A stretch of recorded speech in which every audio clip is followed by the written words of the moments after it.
Vamos continuar então, gente, aqui. Problemas do Zoom, né? Então, quando o aparelho faz aquele giro em volta da cabeça do paciente, faz a captura da imagem, a gente tem dados brutos do paciente, né? Então, o aparelho vai usar software de reconstrução e vai estabelecer, organizar os tons de cinza da imagem, né? Porque às vezes o pixel, o voxel, né? No caso da tomografia, tem vários tons de cinza, então ele vai organizar essa média dos tons de cinza, vai reorganizar toda a imagem, vai calibrar e vai remover os efeitos, né, da imagem até gerar uma imagem melhorada. Então, depois dessa reconstrução, né, de todo esse software de reconstrução, a gente faz a imagem, captura do paciente, e ela não aparece imediatamente na tela do computador. Ela tem um tempo para reconstruir e o software melhorar esses dados.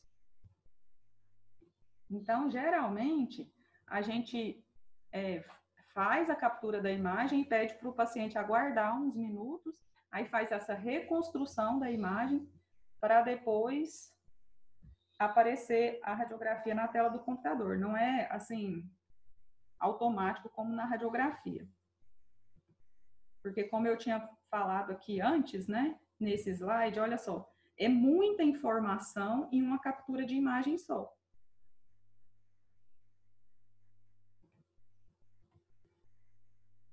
Então, quando a gente vai selecionar um paciente para fazer a radiografia, a tomografia, a gente deve usar esse princípio, né, que eu até perguntei lá no questionário para vocês, que é o princípio de Alara. Lembra que eu não dei aula para vocês no segundo período, mas sempre que a gente vai fazer um exame radiográfico no paciente, né, e a tomografia não é diferente, inclusive é bem pertinente falar nisso, porque a tomografia usa mais radiação do que a própria radiografia, né? A gente deve sempre preocupar. Por que eu estou pedindo essa radiografia? A dose de radiação do paciente vai me justificar o exame? As informações que eu terei são necessárias mesmo? Vai irradiar aquele paciente? Será bom? O benefício que eu terei vale a pena a radiação no paciente? Isso é basicamente o princípio de Alara, né? Então, quando eu vou fazer um exame, primeiro eu devo sempre usar o que irradia menos o paciente. Então, primeiro, quando eu vou pensar em solicitar um exame para o paciente, será que uma radiografia periapical resolve? Ah, não, uma radiografia periapical não resolve, eu preciso de um check-up periapical. Ah, mas será que o check-up periapical resolve, né? Eu preciso do check-up ou de uma panorâmica. E será que uma panorâmica resolve? Não, as informações radiográficas não me darão uma certeza diagnóstica. Então, aí sim eu vou solicitar uma tomografia. Então, sempre, né? O resumo do princípio de Alara é isso, ó, usar sempre a radiação o mínimo necessário. Porém, né, quando a gente estuda a proteção do paciente, a gente vê que não tem limitação de dose. A limitação da dose para o paciente não é numérica, é sobre a necessidade do exame. Se o paciente necessita sim do exame, eu já avaliei isso, e aquele exame vai me dar as informações necessárias para o diagnóstico, então eu preciso fazer, não importa a dose. Mas, né, eu preciso, por exemplo, de uma tomografia para implante. Eu vou pedir uma tomografia de feixe cônico ou cone beam, ou eu vou pedir uma fan beam? Não, é uma radiografia para planejar implante, uma cone beam vai me dar as informações tranquilamente, então eu não vou submeter o paciente a uma dose de radiação maior. Eu, com uma imagem de tomógrafo cone beam, eu já resolvo o meu problema, então eu vou... Ah, mas eu preciso avaliar uma lesão que está em tecido mole e em tecido ósseo, né? Em tecido duro. Então, a tomografia Cone-Beam, essa é uma das limitações, ela não tem janela para tecido mole. Aí sim, a dose de radiação maior do tomógrafo médico me justifica fazer uma tomografia com radiação maior. Deu para entender isso, o princípio de Alara, gente? Alguém quer fazer alguma pergunta até agora? Por favor, participação. Todo mundo está dormindo ainda? Gente.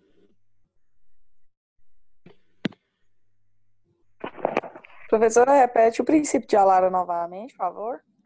Tá. Gente, por favor, não fica falando no chat, não pode falar no microfone, eu não importo, tá? Porque às vezes eu não consigo abrir o chat aqui, fica mais difícil no microfone, é mais fácil. Então, quem perguntou aí do princípio de Alara? Hein? Quem foi? Lorena. Lorena. Então, o princípio de Alara, Lorena, é assim. Deve haver justificação da exposição para o paciente, de modo que os benefícios de diagnóstico sejam maiores em detrimento que a exposição à radiação pode causar no indivíduo. Então, quando eu vou solicitar, o princípio de Alara quer dizer isso. Quando eu vou solicitar um exame para o paciente, eu preciso pensar, essa dose que eu vou submeter o paciente, essa dose de radiação, justifica a informação diagnóstica, justifica essa dose? Entendeu? O diagnóstico que eu vou obter a informação diagnóstica que eu vou obter com essa radiação do paciente justifica? Ou, por exemplo, eu preciso avaliar se o paciente tem uma lesão apical ou não. Aí, uma radiografia periapical me daria informação, eu não precisaria pedir uma tomografia. Mas eu fiz a radiografia periapical, tem uma lesão lá, e eu não consigo entender o porquê daquela lesão. Às vezes o dente tem um tratamento endodôntico satisfatório, está tudo certo, e persiste uma lesão. Então eu preciso de uma informação melhor, uma pesquisa de fratura, por exemplo. Então, sim, vai justificar eu submeter o paciente a uma dose de radiação maior, porque um exame com a radiação maior vai me dar uma informação diagnóstica que eu não tenho com o exame de menos radiação. Entendeu agora? Sim, entendi.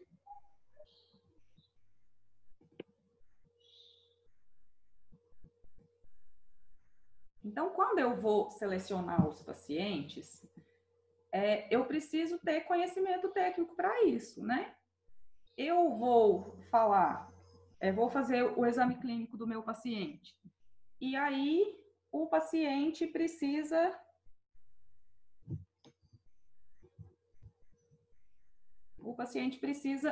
investigar cáries, né?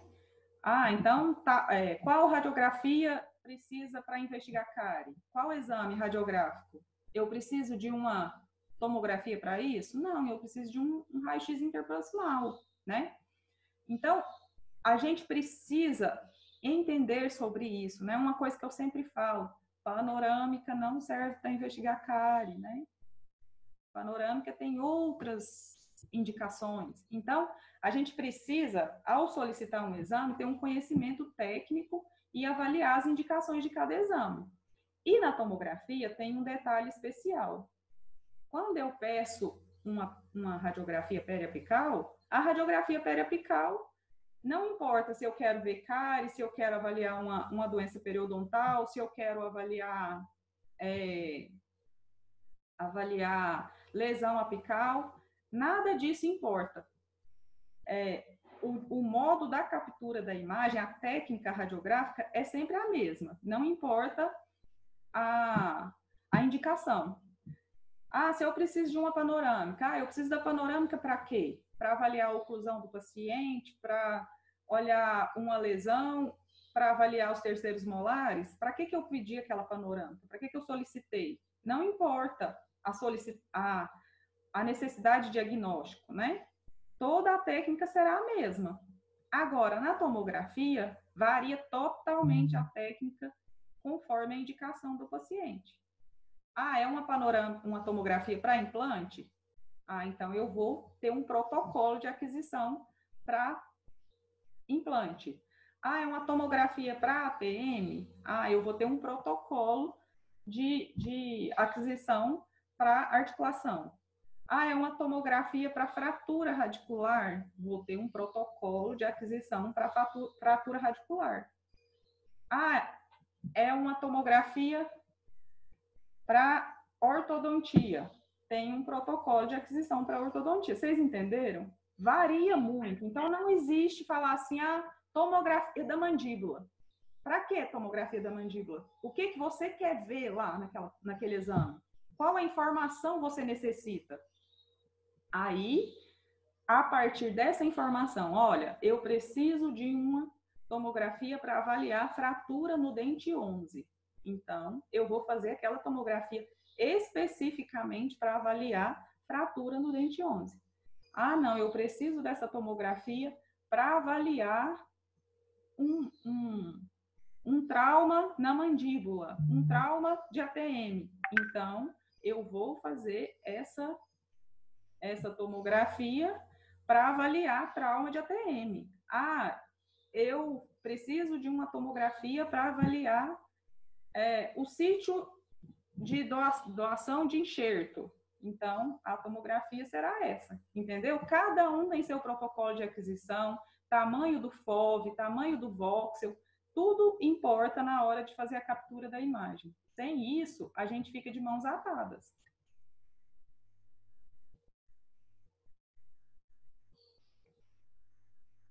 Então, é isso que eu falei, ó. Dependendo da indicação do exame, há sempre um protocolo de imagem. E é extremamente importante, faz total diferença que o cirurgião dentista informe isso na hora da captura da imagem. Senão, não consegue fazer um exame de qualidade, né? Então, nesses protocolos de imagem, a gente vai ter definições, né? Disposição, eu vou ajustar o aparelho, vou ajustar um KVP maior, uma miliamperagem maior. Por quê? Há certos exames eu preciso de um contraste melhor, eu preciso de uma qualidade melhor da imagem. Então, se eu preciso de uma qualidade melhor de imagem para avaliar uma pequena fratura no dente central, eu preciso ter um KVP maior e uma miliamperagem maior. Por quê? O detalhe da imagem, né? O contraste da imagem, a nitidez da imagem precisa ser melhor. Então, um KVP maior e uma miliamperagem maior dentro de certos limites, lembram-se? Vão me proporcionar uma imagem melhor. Só que o que acontece? Quando eu aumento o KVP e aumento a miliamperagem, eu aumento o número de fótons de raio-x de incidência no paciente, a quantidade de radiação. Então, se eu vou fazer uma medida para implante que eu não necessito de uma grande radiação, um grande detalhe na tomografia, uma imagem com detalhe muito grande, para que eu vou irradiar o paciente com uma miliamperagem muito alta, né? Quando eu também olho o tamanho do voxel, né? Voxel, lembra? É o tamanho daquele quadradinho da imagem lá, né? Quando eu aumento o tamanho do voxel, eu preciso de um giro maior, né? A quantidade de radiação também é maior. A quantidade de fótons de raio-x é maior. Então, se eu faço um voxel menor, de tamanho menor, aquela imagem terá uma quantidade maior de quadradinhos de voxel, vai ter uma quantidade maior de nitidez. Então, eu preciso irradiar mais o paciente. Novamente, a mesma coisa, né? Se eu tenho um voxel pequeno, significa que o paciente foi mais irradiado. Então, eu uso um voxel pequeno para exames que eu preciso de maior nitidez. O tempo de digitalização e o número de projeções é isso também, né? Quanto maior o tempo de digitalização e número de projeções, maior a qualidade da imagem. Se eu tenho um exame de qualidade maior, eu preciso de irradiar o paciente mais vezes, né? Mais tempo. o campo de visão, né, que é aquele FOV que eu mostrei do tamanho do aparelho, aquilo lá é variável. Então, se eu for fazer uma radiografia, uma tomografia para avaliar a fratura no dente 11, para que eu vou irradiar a face inteira do paciente? Não tem essa necessidade. Então, eu faço um FOV menor. Se eu vou fazer uma análise ortodôntica, aí eu preciso de um FOV maior, preciso irradiar sim o paciente. Tá vendo como que faz diferença o protocolo de imagem? Através disso, né, da informação. Qual que é a necessidade, a indicação da tomografia? Aí eu vou definir o KVP e a miliamperagem, a resolução espacial, né, o tamanho do voxel que eu vou usar, maior necessidade de visualizar detalhes, vou diminuir o tamanho do voxel. Menor necessidade de detalhes, vou aumentar o tamanho do voxel, vou diminuir o tempo de digitalização e o número de projeções. Ah, eu preciso enxergar muita coisa do paciente, então eu vou aumentar o tamanho do FOV. Ah, não, eu não preciso de um volume muito grande, porque eu vou avaliar um dente só, então eu vou diminuir o tamanho do FOV. Isso faz toda a diferença na hora da captura da imagem e na quantidade de radiação que o paciente vai tomar.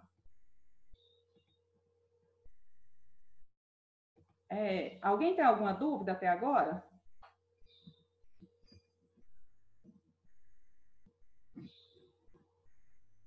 Gente, semana que vem eu vou levar todo mundo para pedalar, para ficar todo mundo acordado na hora que a aula começar. Ninguém tem dúvida? Tá muito fácil ou muito difícil a matéria? Tá mais ou menos.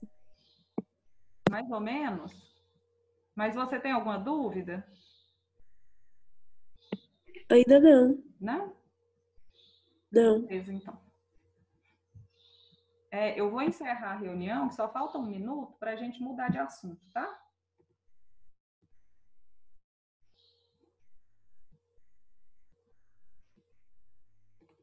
Já já eu mando o link para entrar.